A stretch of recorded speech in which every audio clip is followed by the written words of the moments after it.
দেখো আজকের রান্না করছি কলার থোড়, মানে অনেকে ভাড়ালি বলে, অনেকে থোড় বলে, আমরা যেমন থোড় বলি। ভালো করে কুচিয়ে আর নুন আর হলুদ মেখে আর রেখে দিয়েছি।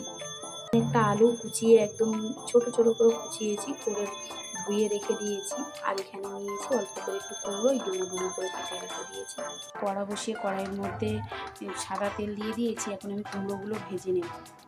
কুমড়োটা বেশ লাল করে ভেজে নিয়েছি। আমি কিন্তু এখানে নুন হলুদ কিছু দিইনি, শুধু কুমড়ো ভেজেছি। এখন কুমড়ো ভাজাটা আমি তুলে নিই।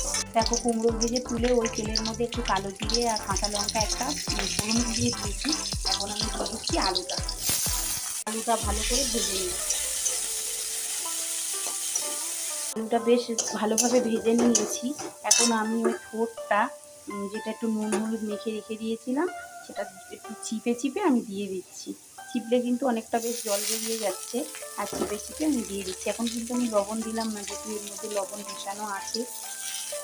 নুন আর হলুদ মেখে রেখে দিয়েছিলাম, চিপে নিয়েছি। দেখো কতটা জল বেরিয়ে গেছে। আমি নেড়ে চেড়ে নেবো, নিয়ে আমি ঢেকে ঢেকে এটা ভাজবো।